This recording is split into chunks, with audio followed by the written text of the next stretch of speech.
अस्सलामुअलैकुम वरहमतुल्लाहि वबरकातुह। कैसे हैं आप लोग? अल्हम्दुलिल्लाह मैं खैर आफियत के साथ हूँ। उम्मीद करता हूँ आप लोग भी बखैर होंगे। आलमी हालात हाज़रा, ख़ास तौर से अमेरिका, इसराइल और ईरान की जंग, क्या सूरत हाल है। तो दूसरे राउंड के जो है गुफ्तगू जो है मुतवक्के है। ईरान तैयार नहीं है और दोनों तरफ से डेडलॉक है, और वो समझिए कि आज भी बरकरार है जो बात थी। वो मामला यही है कि सीज़ फायर तो जारी सारी है, लेकिन समंदर में थोड़ी सी जो है झड़पें जारी सारी है। अब यहाँ पर अमेरिका ने जो है गल्फ़ ऑफ ओमान को ईरान के लिए बंद कर दिया है। गरचे ईरान वाले चकमा दे कर के उसकी कश्तियाँ निकल जा रही हैं, लेकिन एक पकड़ भी लिया था। बदले में ईरान ने स्ट्रेट ऑफ हॉर्मुज़ को सबके लिए बंद कर दिया है। अब यह है कि एक शिप को जो अमेरिका ने पकड़ लिया था, तो उसके बदले में ईरान ने 2 शिप को कल पकड़ लिया है, और एक पर तो हमला भी किया, लेकिन वो बच के निकल गया। अब अमेरिका से पूछा गया डोनाल्ड ट्रंप से कि ये तो सीज़ फायर का उल्लंघन है जो 2 शिप को ईरान ने पकड़ लिया है। उसने कहा ये जो है सीज़ फायर का उल्लंघन नहीं है। कहा क्यों? कहा कि वो दोनों शिप मेरे नहीं थे, ना इसराइल के थे, वो दूसरे के थे, लाइबेरिया के थे, पनामा के थे, तो इस लिहाज से कोई मसला नहीं। तो ये जो है सूरत हाल है कि आईआरजीसी जो है ईरान का, तो वो भी जो है एग्रेसिव मूड में है। पॉलिटिशियन वगैरह तो थोड़ा सा जो है टोन नरम भी रखते हैं, लेकिन ऐसा लगता है कि आईआरजीसी वाले बिल्कुल ही सख्त मूड में हैं और ईंट का जवाब पत्थर से देना चाहते हैं। ये देख लीजिए, ईंट का जवाब पत्थर से, कि उसने एक शिप को पकड़ा, इसने 2 शिप को पकड़ लिया है।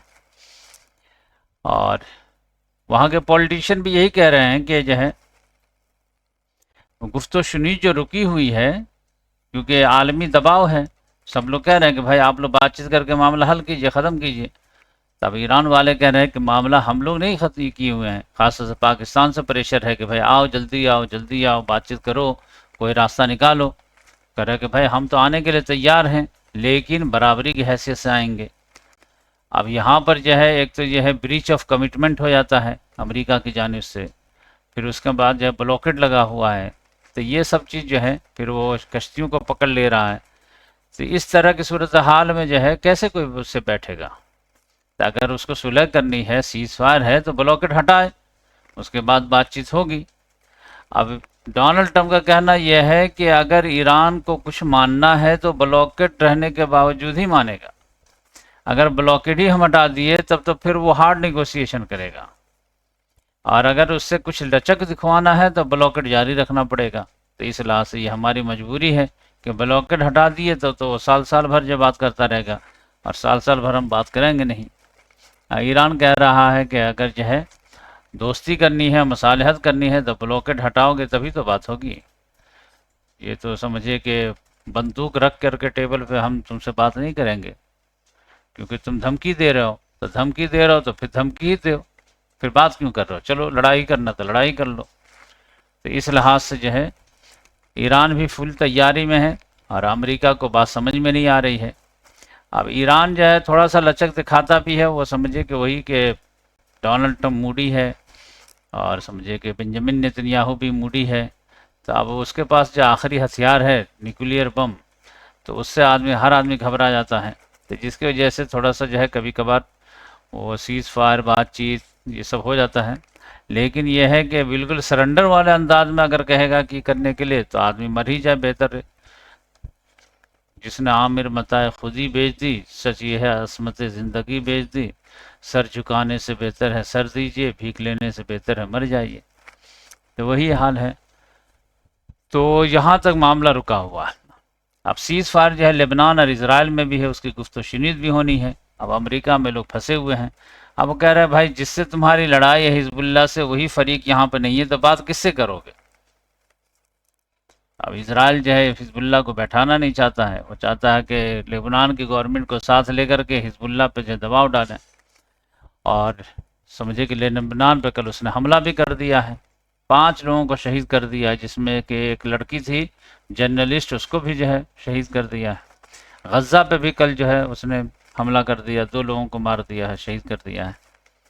गज़ा में एक खुशी की बात आ रही है कि म्यूनिसिपल इलेक्शन होने जा रहा, तो काफ़ी एक्साइटमेंट है फ़लस्तीन के में उसके ताल्लुक से। तो ये समझिए कि अपडेट है। बकिया तो यही सारी बात है, वो क्या बयान दे रहे हैं, ये बयान दे रहे हैं। डोनाल्ड ट्रंप तो अभी कुछ बोलता है, 2 घंटे के बाद कुछ बोलता है, ट्वीट पे लंबी लंबी ट्वीट लिख देता है, तो उसके बाद का तो कोई वैल्यू ही नहीं है। तो अब तो लोग उसके ट्वीट को पढ़ना भी बंद कर दिए। बस ये है कि ईरान की तरफ से जो इनकार आता है उसी से बात समझ जाते हैं कि उसने क्या दावा किया था, तो उसका इनकार हो गया है। अब मुझे तो उसका ट्वीट अब देखने का दिल ही नहीं करता, क्योंकि वो झूठ बहुत बोलता है। फिर भी यह है कि सुपर पावर है, उसकी बात की वैल्यू है, लेकिन वो खुद ही अपनी बात की वैल्यू नहीं देता है, तो क्या करेंगे। और अमेरिका की भी हालत ख़राब है कि समझ जाइए कि उसने आज भी जो है नेवल चीफ को जो है उसने रिज़ाइन करने पे मजबूर कर दिया है पीट हेग्सेट ने।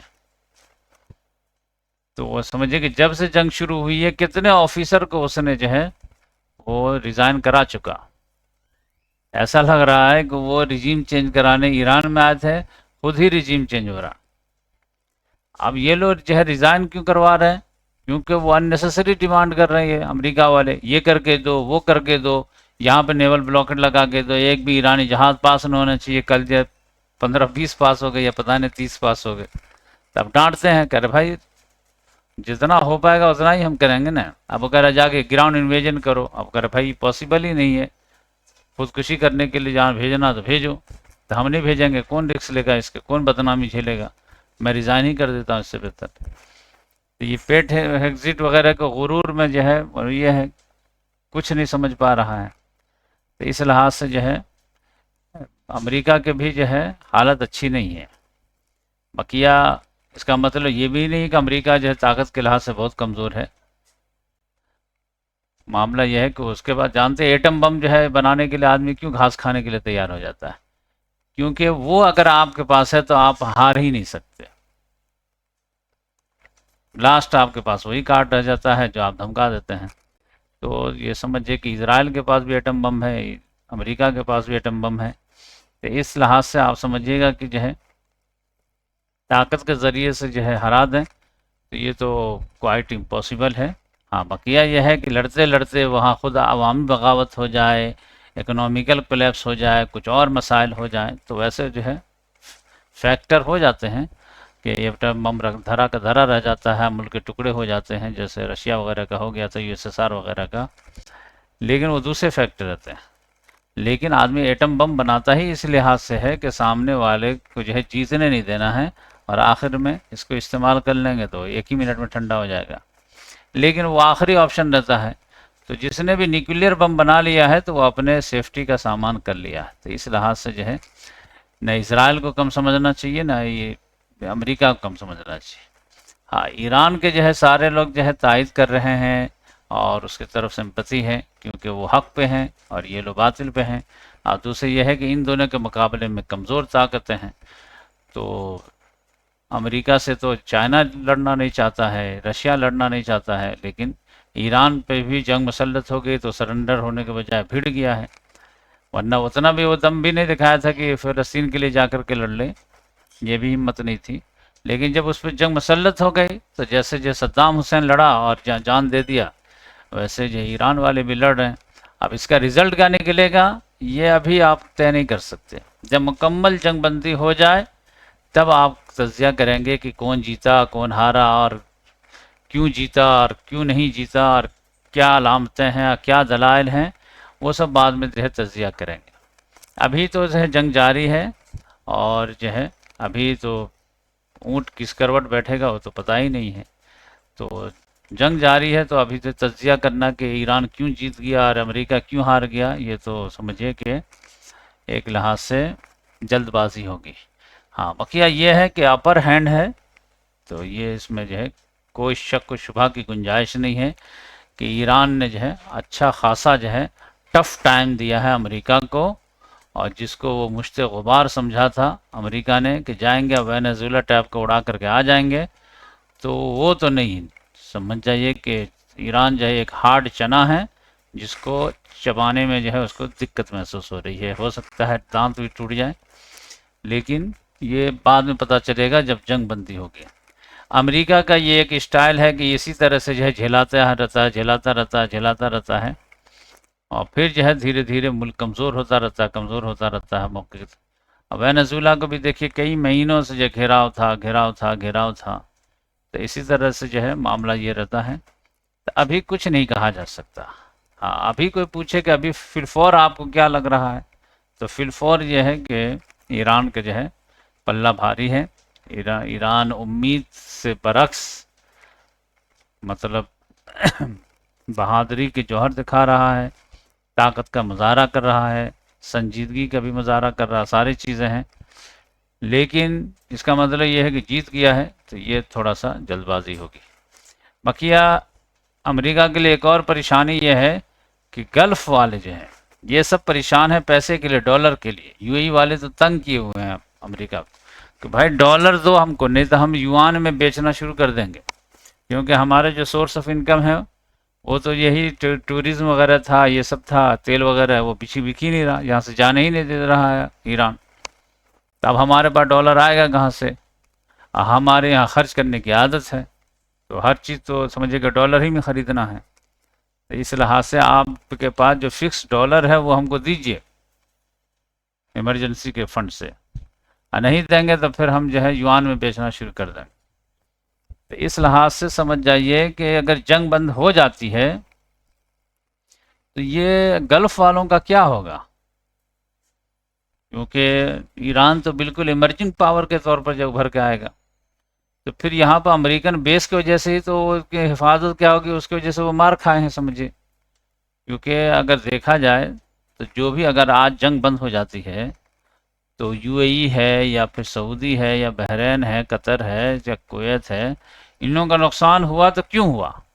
ये तो अमेरिका, इजराइल और ईरान की जंग थी। इन लोगों को जो क्यों नुकसान हुआ? इस वजह से नुकसान हुआ क्योंकि यहाँ पे अमेरिकन बेस थे। अमेरिका ने ईरान पर हमला किया, ईरान ने उसके बेस पे हमला किया, बेस चूंकि इनके यहाँ है इसीलिए ये जद में आए। अब ये लोग अमेरिकन बेस क्यों बोला थे? ताकि कभी हम पे कोई हमले की हिम्मत ना कर सके, और अभी पता चला कि बेस होने की वजह से हमला हो रहा। ये तो उल्टा हो गया। तो अब ये लोग जो है अगर सीज फायर हो जाता है तो ये सोचेंगे कि अमेरिकन बेस जो है हमारे मुहाफिज है या हमारे लिए जो है वीक पॉइंट। तो ख़ास तौर से विक जो है लड़ाई ना भी हो तो ये स्ट्रेट ऑफ हुर्मुज हमारे लिए फिर दोबारा खुला रहेगा या नहीं रहेगा वैसे ही जैसे। तो इन लोगों को मेरे हिसाब से लग रहा है कि अब स्ट्रेट ऑफ हुर्मुज जो है वो उसके खुला रहने के लिए जो है नॉर्मल हालत में वो एक ही ये है ऑप्शन बचता है, वो ये कि ये लोग अब अमेरिकन कैंप के बजाय ये चाइना कैंप में चला जाए, और चाइना कैंप में जा कर के चाइना से जो है कहलवाए कि ईरान को कि भाई आप इन लोगों के लिए छोड़ दो, क्योंकि ये अब हमारी निगरानी में आ गए, और तुम भी दोस्ती कर लो, नहीं दोस्ती करना है तो मसालहत कर लो, और मिलजुल के रहो पड़ोसी पड़ोसी, तुम भी तरक्की करो वो भी तरक्की करे, तुम्हारे पास भी ऑयल गैस है उनके पास भी है, और दोनों की गारंटी मैं ले लेता हूँ सेफ्टी का, अमेरिका को यहाँ से आउट करो। तो अगर इस तरह का मामला हो जाता है कि ये लोग जो है गोल बदल लेते हैं, शिफ्ट बदल लेते हैं, ग्रुप बदल लेते हैं, अमेरिका के बजाय रशिया चाइना के कैंप में आ जाते हैं, तो फिर चाइना अगर जो है ईरान से रिक्वेस्ट करेगा कि स्ट्रेट ऑफ हुर्मुज खोल दो इन लोगों के लिए, तो यकीनी बात है कि ईरान जो है चाइना की बात नहीं काटेगा।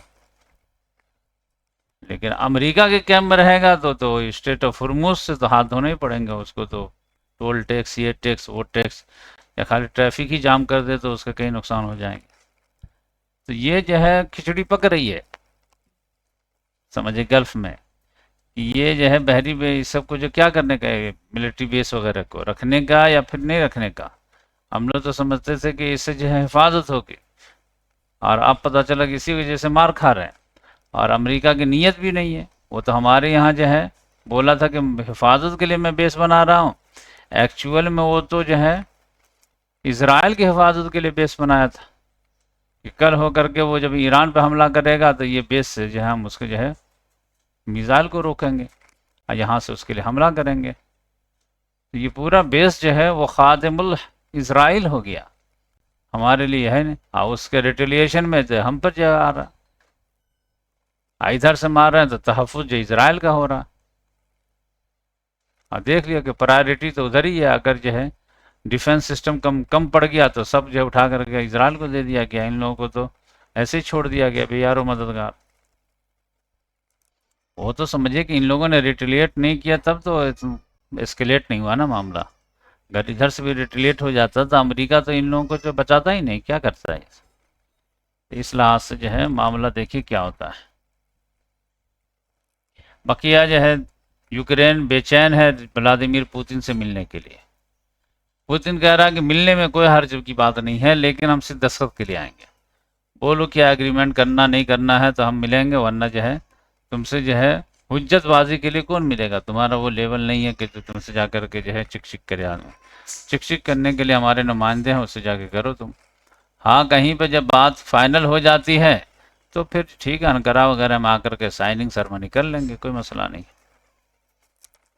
तो मैं थोड़ा सा आप लोगों को जो है लगे हाथों जो है यूएसएसआर की जो है ब्रीफ हिस्ट्री बता देना चाहता हूँ, ताकि जो है ये डोनाल्ड ट्रंप के चक्कर में कुछ हम लोग तारीख भी जान लें।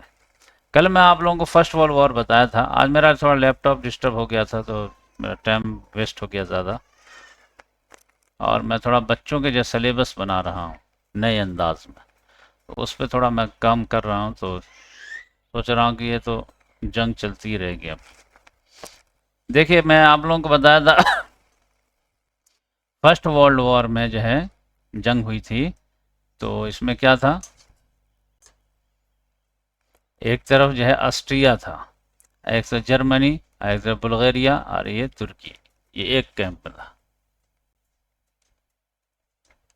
और दूसरा कैंप जो था यूके, फ्रांस और रशिया, तीन था।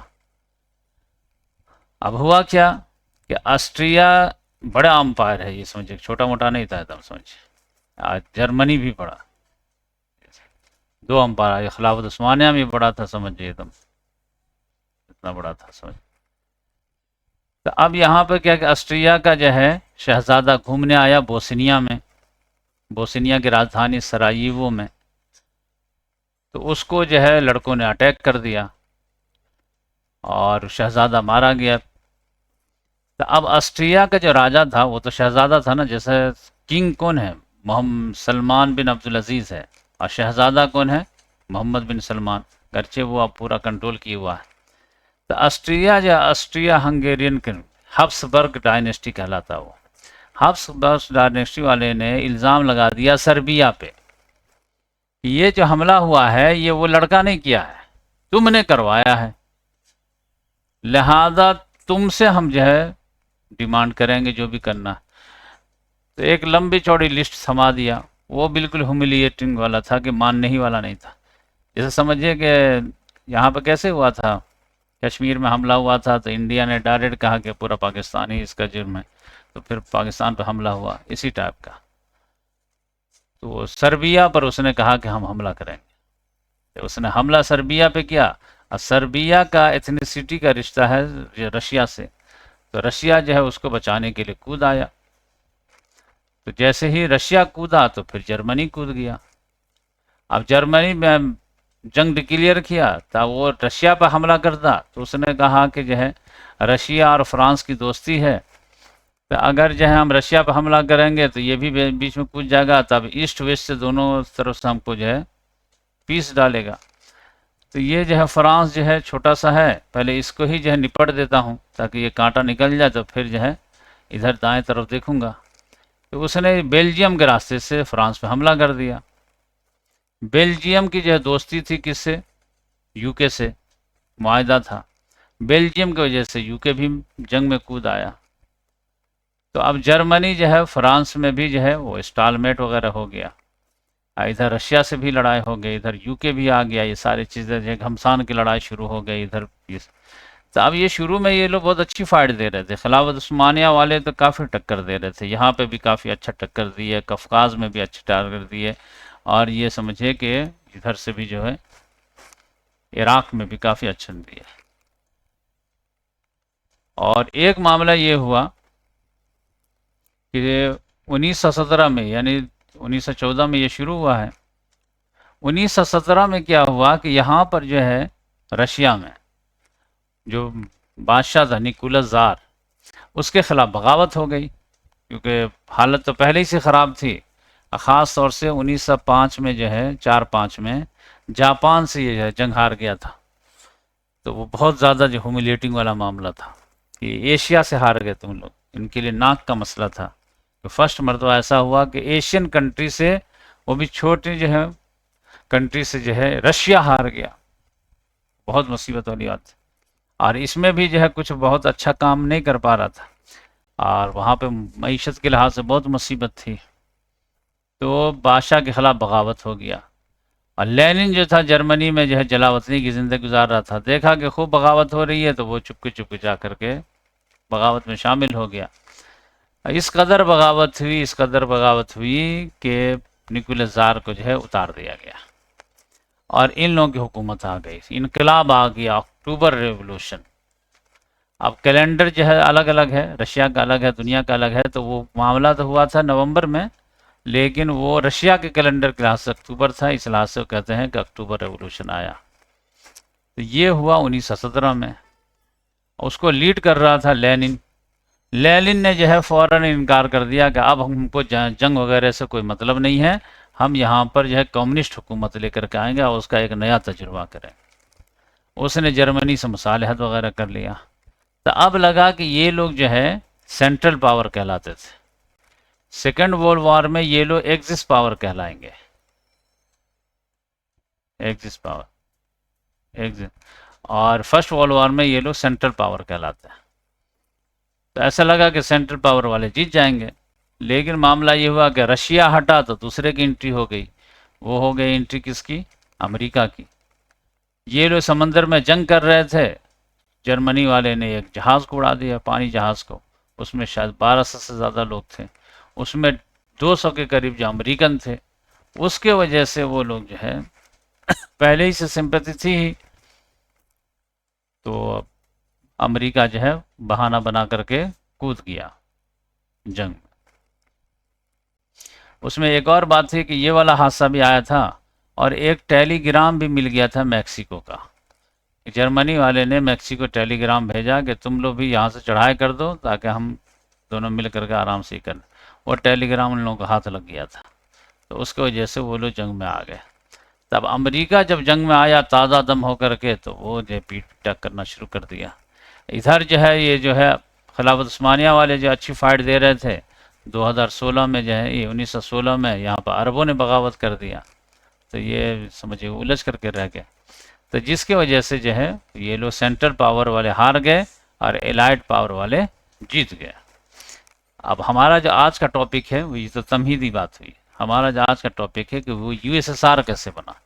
तो यूएसएसआर समझ जाइए कि 1917 ही में रशिया जो है फर्स्ट वर्ल्ड वॉर से निकल गया, मुसालहत वगैरह कर लिया जर्मनी से, भाई हम नहीं जानते, तुम लोग लड़ो जो करना।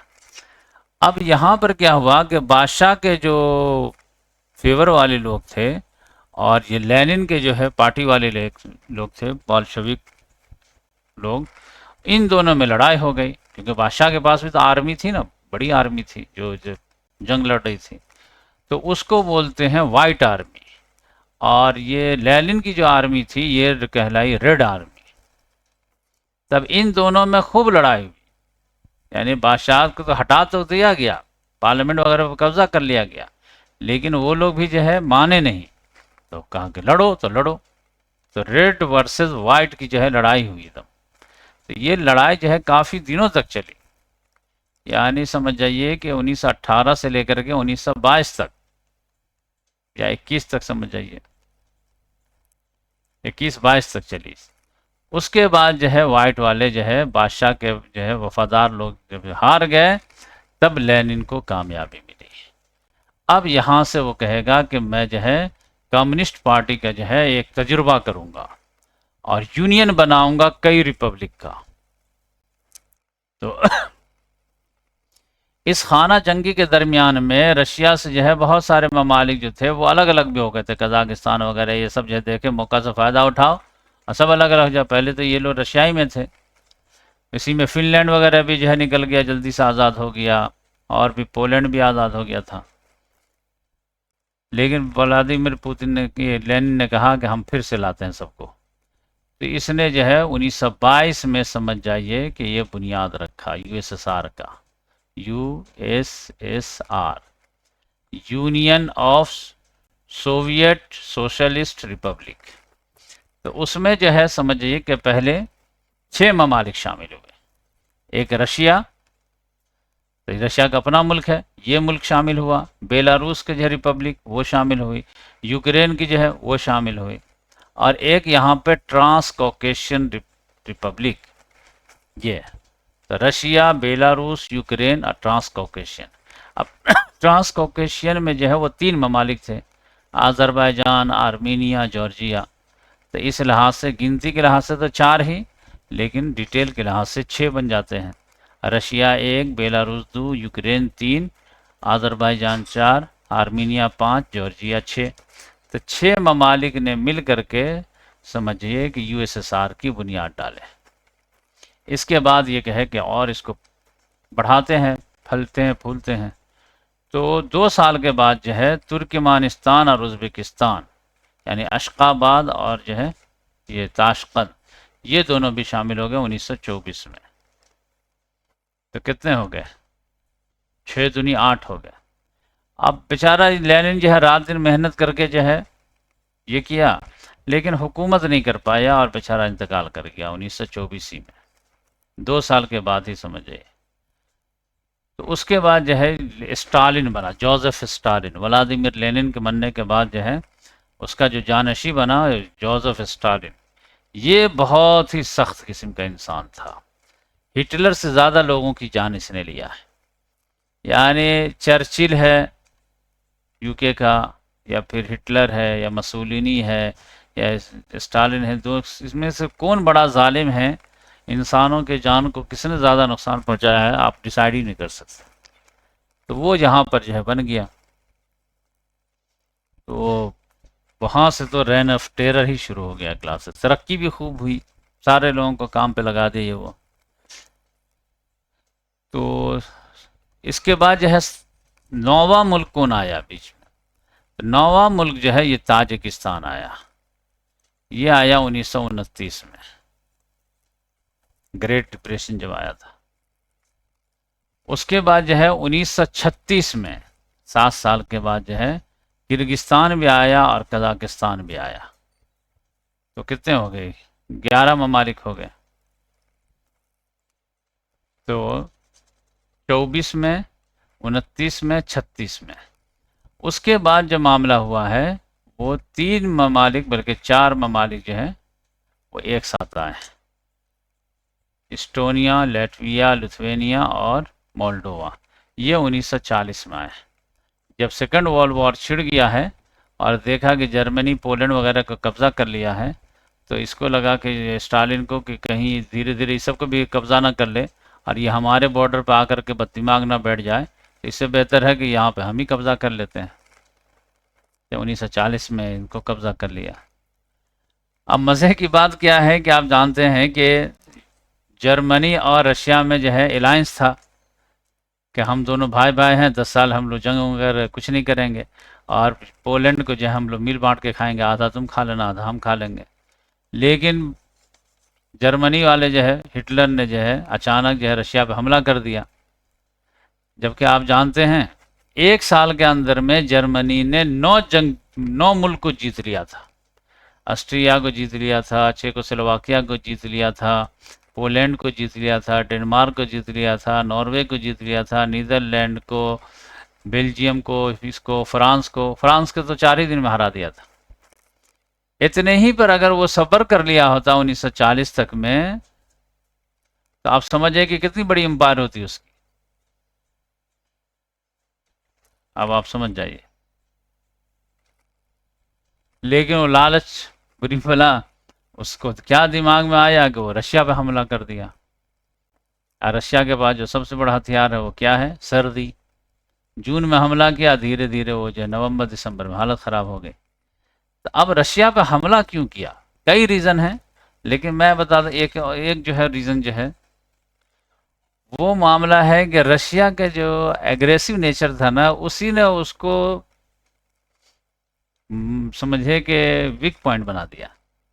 मामला क्या हुआ कि उसने जैसा अभी मैं बताया कि ये लोग पोलैंड को जो आधा आधा बांट लिए, तो रशिया को लगा कि ये धीरे धीरे जो है ये इधर बढ़ेगा, तो इससे बेहतर है कि हम फिनलैंड को जो है कब्जा लेते हैं, क्योंकि खटाक से जो नॉर्वे और स्वीडन वगैरह पे चढ़ाई कर दिया था।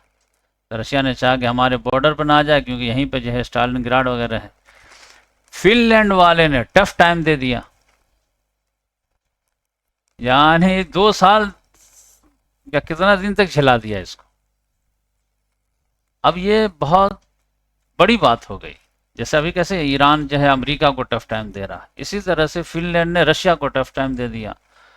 और मुझे एग्जैक्ट याद नहीं है, रिजल्ट ये निकला कि बहुत खून खराबा होने के बावजूद जो है रशिया मुश्किल से 11% फिनलैंड की ज़मीन ले पाया बस। जैसे अभी कैसे यूक्रेन में फंस गया है, तो अब अगर 20% ज़मीन ले भी ले तो लोग कहेंगे ना कि रशिया 4 साल जंग किए और फिर जो 20% ले पाए, क्या ले पाए, इतनी बड़ी ताकत होने का क्या फ़ायदा। तो इसी तरह का मैसेज गया कि ये जो है कई महीनों तक लड़ता रहा फिनलैंड से और बिल आखिर समझौता ही करना पड़ा, और उससे जो है 11% ही ले पाया 2 साल में, समझ जाइए था। तो ये जो है कमज़ोरी जो है वाजे हो गई रशिया की कि भाई तो हम लोग समझते थे कि ये तो समझे कि बियर है, भालू है, बहुत ताकतवर है, मसल देगा, कुचल देगा, ये सारी चीज़ें, लेकिन ये तो फिनलैंड से नहीं जीत पाया, बॉयलर लोगों से, जिसके वजह से हिटलर का हौसला बुलंद हो गया। कहा अरे इतना कमज़ोर है तो फिर तो चढ़ दौड़ो फिर।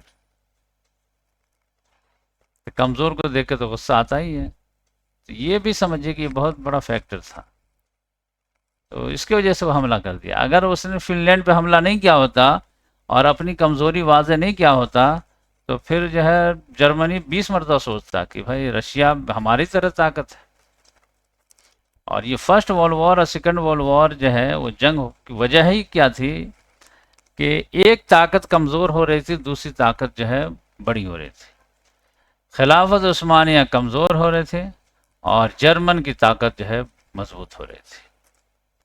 फर्स्ट वर्ल्ड वॉर तो समझिए कि स्क्रैम्बल फॉर अफ्रीका ही के लिए था। अफ्रीका को कॉलोनी कौन ज़्यादा से ज़्यादा बनाएगा। अब बरतानिया कहता था हमारा कॉपीराइट हम बनाएंगे, कहा अरे हम लोग भी नई ताकत है।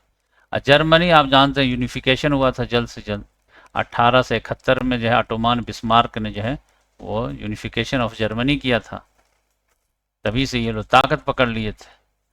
1871 में यूनिफिकेशन ऑफ जर्मनी हुआ है और 1884-85 में ये लोग जो है बर्लिन में कॉन्फ्रेंस बुलाए कि कैसे बंदर बांट करना है अफ्रीका का, आओ इजलास करते हैं।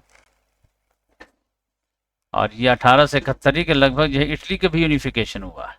तो ये दो बड़ी ताकतें जो है समझिए, दो ताकतें इधर कमज़ोर हो रही थी यूरोप की, यूके और फ्रांस, और दो ताकतें मजबूत हो रही थी जर्मनी है, और एक ताकत जो है वो तो बिल्कुल जवाल से दो चार थे। तो ये मैं सोचा कि जो है थोड़ा सा ये आप लोगों को बता दूं यूएसएसआर का फॉर्मेशन कैसे हुआ था और वो लोग जंग से क्यों निकल गए थे।